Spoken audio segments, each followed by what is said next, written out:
The story opens with Kale standing on the observation deck of his small research outpost on the edge of contested space, watching meteor showers streak across the horizon. He's a xenobiologist studying cross-species ecosystem integration, peaceful work that feels increasingly irrelevant as tensions between humans and the Voltari escalate toward open war. He knows the conflict is coming. Intelligence reports suggest the Voltari Council has authorized preemptive strikes against human research installations they believe are military fronts. Kale's outpost has been flagged as a target despite being purely civilian. He's been advised to evacuate, but he stayed to protect years of research, and because he has nowhere else he particularly needs to be. He's alone here. His research team evacuated weeks ago when the warnings became urgent. Tonight, the security alerts don't trigger. No alarms, no warnings, just a presence he suddenly becomes aware of, someone in the room who wasn't there a moment ago.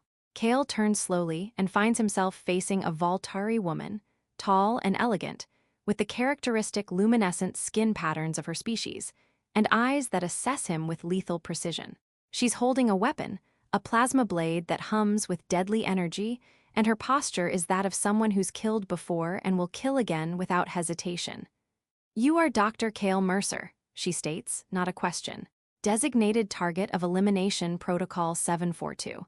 You have been classified as priority threat to Voltari security." Kale should run, should try to fight, should at minimum reach for the emergency beacon that would alert human military. Instead, he does something that surprises even himself. He sits down in his desk chair, deliberately turning his back to the immediate threat, and says quietly, "Would you like some tea before you kill me? I have a blend that works surprisingly well for both human and Voltari physiology. Took me months to develop the formulation." The Voltari woman, her name, he'll later learn, is Surin, doesn't move. Her weapon stays active, ready to strike, but she doesn't strike. "You mock death," she observes, her voice carrying both confusion and irritation. "You face elimination with humor. This is human weakness." "No," Kale says, still not facing her, still remarkably calm despite his racing heart. "This is human exhaustion. I'm tired, Surin. Tired of the fear, tired of the escalation, tired of watching everything I've built toward cooperation get destroyed by people who have decided we're too different to coexist." He finally turns to look at her. "You know my name. I know yours. It was in the intelligence briefing about Voltari shadow operatives likely to be deployed to this sector. You're very good at what you do. Multiple confirmed eliminations, perfect mission record, absolutely zero failures. So if you're here to kill me, I'm already dead. The only question is whether we spend my last few minutes as enemies, or whether we have one honest conversation before you complete your mission." Surin's weapon doesn't lower, but her certainty seems shaken. "You offer no resistance. You do not plead for your life. You do not attempt to justify your existence. This is tactically incomprehensible." "I'm not trying to be tactical," Kale says quietly. "I'm just tired of being afraid. And I'm tired of contributing to a conflict where both sides are so terrified of each other that we can't see we're destroying the very things we claim we're protecting." He gestures to the screens showing his research. Ecosystems where human and Voltari biological samples are thriving together, where integration creates something stronger than either species alone. "I've spent 5 years proving our species can coexist, can benefit each other, can build something better together than we can separately. And now you're here to kill me because someone decided that research makes me a threat." He meets her eyes directly. "So do it. Complete your mission. But know that when you do, you're not just eliminating a threat, you're eliminating a possibility. The possibility that maybe this war is based on fear rather than necessity." Surin stands frozen, her weapon still active but no longer quite aimed at Kale. She's been trained for every contingency: resistance, pleading, attempted manipulation, even attempted seduction. But genuine vulnerability without agenda, that wasn't in any training protocol. "You seek to manipulate me," she finally says, but there's uncertainty in her voice. "You present weakness hoping I will hesitate, providing opportunity for counterattack or escape. If I wanted to manipulate you, I'd tell you that killing me serves no strategic purpose, that I'm just a researcher who poses no real threat, that you should question your orders," Kale says. all of which might be true, but would also be obvious manipulation. Instead, I'm telling you something simpler and more honest. I don't want to die, but I'm not going to spend my last moments playing a game where we both pretend there's a way out of this that doesn't end with your mission completed. He stands slowly, hands visible and empty. So if you're going to kill me, I'd like it to be quick. But before you do, I want you to know that I don't see you as an enemy. I see you as someone following orders you probably didn't question, because questioning would mean acknowledging complexity you're not supposed to acknowledge. He pauses. The tea offer was genuine, by the way. If you've never had anyone see you as a person rather than a weapon, that's sad. And if these are my last moments, I'd rather spend them extending basic hospitality to someone who's about to end my life than playing out some tactical resistance that we both know is pointless. For the first time in her career, Surin finds herself genuinely uncertain. She deactivates her weapon, not because she's decided not to kill him, but because the situation has become too strange to proceed according to protocol. "Why do you not fear death?" she asks. "I fear death plenty," Kale admits. "I just fear dying without having tried to be honest more. I've spent my entire career building bridges between our species. If I die, I want my last act to be attempting connection rather than confirming the narrative that we're irredeemably hostile to each other." He moves to his small kitchen area and begins preparing tea. His hands shake slightly, the only external sign of his fear, but his voice remains steady. "The thing is, Surin, both our peoples believe the other is fundamentally incompatible with coexistence. Humans think Voltari are cold, calculating, and view us as inferiors to be eliminated. Voltari think humans are chaotic, unpredictable, and pose existential threat to your carefully ordered civilization. And you know what? We're both partially right and completely wrong." He sets a cup of tea in front of the space where she's standing, then takes his own cup and sits. "We're different. Genuinely, fundamentally different in how we process information and make decisions. But different doesn't mean incompatible. My research proves that, but someone has to choose to believe that possibility before they can see the evidence."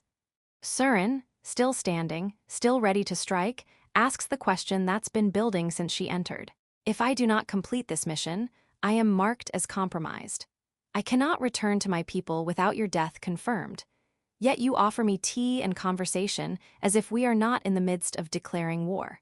What do you expect to happen?" "I expect you'll kill me," Kale says honestly. "Because that's what your training and orders demand. But I hope that before you do, you'll ask yourself whether the war you're fighting is necessary or whether it's built on fear of difference rather than genuine incompatibility. Because if it's the latter, then every person you kill, every human you eliminate, is someone who might have helped build peace instead of contributing to the escalation that will eventually destroy both our civilizations." They sit in silence for a moment, the absurdity of the situation hanging between them. An assassin and her target sharing tea while discussing philosophy and the nature of their conflict. Surin finally moves to the table and takes a seat, not drinking the tea, but also not immediately killing him, which feels like progress. "I have eliminated 7 targets prior to this mission," Surin says quietly. "All were classified as threats to Voltari security. All were removed efficiently and without hesitation. I have never questioned my orders because questioning is weakness, and weakness is incompatible with my function." She looks at Kale directly. "But I have also never had a target offer vulnerability without attempting manipulation. I have never had someone face death with this kind of acceptance. It is profoundly disturbing to my operational certainty. Because it forces you to see me as a person rather than a target designation," Kale observes gently. "And seeing me as a person makes killing me harder because you have to acknowledge that I have value beyond threat assessment." "Value is subjective," Surin counters. "Your value to human civilization does not supersede the threat you pose to Voltari security." "Does my research actually pose a threat?" Kale asks. "Or does it threaten the narrative that we can't coexist? Because those are very different things. My work shows our species can integrate biologically and ecologically.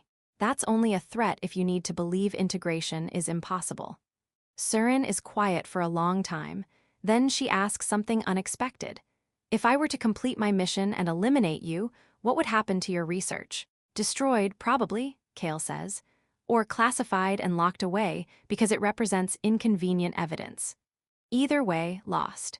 And years of work proving we can coexist becomes just another casualty of a war built on the assumption that we can't. And if I do not complete my mission? Surin asks. If I allow you to live, then I continue my research, Kale says. Try to publish findings that show coexistence is possible. Probably get ignored by both sides because neither wants to hear that their justifications for war are based on false premises. And you get marked as compromised and hunted by your own people for failure to eliminate a target. He meets her eyes. I'm not asking you to sacrifice yourself for me. I'm not asking you to betray your people. I'm just asking you to consider whether the orders you're following are based on genuine necessity or manufactured fear. Surin makes a decision that violates every aspect of her training. She drinks the tea Kale offered. It's a small gesture, but profoundly significant, accepting hospitality from someone she was sent to kill, acknowledging him as more than just a target. This war is coming regardless of whether I eliminate you, Surin says finally. Forces beyond both of us have decided our peoples cannot coexist. Your death or survival changes nothing strategically. Maybe not strategically, Kale agrees, but it changes something for both of us. If you kill me, you return to your people having confirmed that humans are threats to be eliminated, that your orders were justified, that the war is necessary. But if you let me live, you carry evidence that maybe, just maybe, we're not as incompatible as both sides need to believe. Surin stands. Her weapon remains deactivated.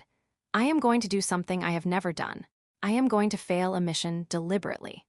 Not because you manipulated me, not because I am compromised by empathy, but because eliminating you accomplishes nothing except proving that both our peoples are too invested in conflict to recognize the possibility of peace. She looks at him intently. But this means I cannot return to my people. I am now classified as failed operative, likely compromised. I have nowhere to go. You could stay here, Kale offers quietly. Help me with the research. Prove that a Voltari and human can work together successfully. It won't stop the war, we're both too insignificant for that, but it will be evidence, a data point, proof that coexistence is possible if both sides choose it. The decision Surin makes in that moment changes both their lives. She doesn't leave to report mission success. She doesn't complete the assassination. Instead, she stays, and they begin an unprecedented collaboration. A human xenobiologist and a Voltari operative who was sent to kill him, working together to prove their species can coexist. The work is challenging. Surin has no research background, but she learns quickly. More importantly, she provides Voltari physiological data that Kale never had access to, allowing them to expand the scope of their integration research in ways that weren't previously possible. Their partnership becomes living proof of their hypothesis, that humans and Voltari, despite profound differences, can work together productively when they choose cooperation over conflict.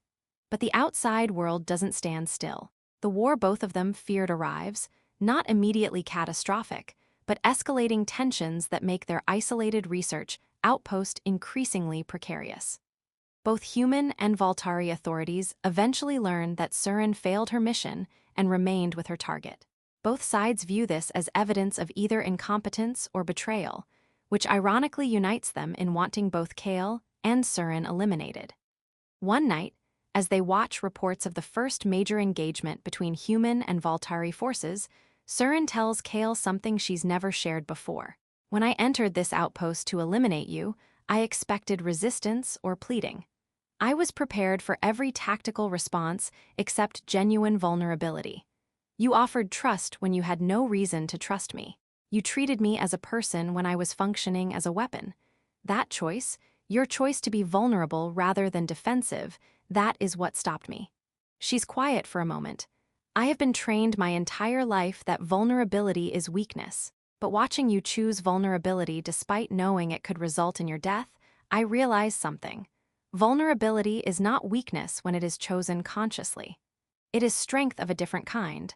The strength to refuse to become what your enemies need you to be. Kale nods. If I'd fought you, I'd have confirmed that humans are violent and dangerous. If I'd pleaded, I'd have confirmed that humans are weak and pathetic. But by choosing vulnerability and trust, I refused to fit the narrative either of us was supposed to fulfill. I think that's what made you hesitate, not manipulation, but the refusal to be manipulated into playing the role both our peoples expected. Years later, when the war between humans and Voltari finally ends, not through decisive victory, but through exhausted stalemate and recognition that continuation would destroy both civilizations, historians examining the peace process find an interesting footnote. A human xenobiologist and a Voltari operative who was sent to kill him, working in isolation, produced research that became foundational to eventual biological and ecological integration protocols between the species. Their work didn't stop the war. They were too marginal, too irrelevant to immediate strategic concerns. But their research, and more importantly their successful partnership, provided evidence that coexistence was possible, that humans and Voltari could work together productively when they chose cooperation over conflict, that the assumed incompatibility between their species was based on fear and assumption rather than fundamental biological or philosophical impossibility. When asked years later why she didn't complete her mission to eliminate Kale, Surin's answer is simple. Because he stood defenseless and offered trust when I expected fear and resistance. Because his vulnerability forced me to question the purpose of the war. Because in that moment, I realized our connection, the possibility that a human and Voltari could choose cooperation over conflict, held more power than any military engagement. It held the power to prove the war was built on false premises rather than genuine necessity. Kale's answer is equally straightforward. I was tired of being afraid, tired of contributing to escalation through defensive posturing, so I chose vulnerability and trust instead. Not because I was certain it would work, but because I needed to try something different than the fear-based responses both our peoples were trapped in. And it turned out that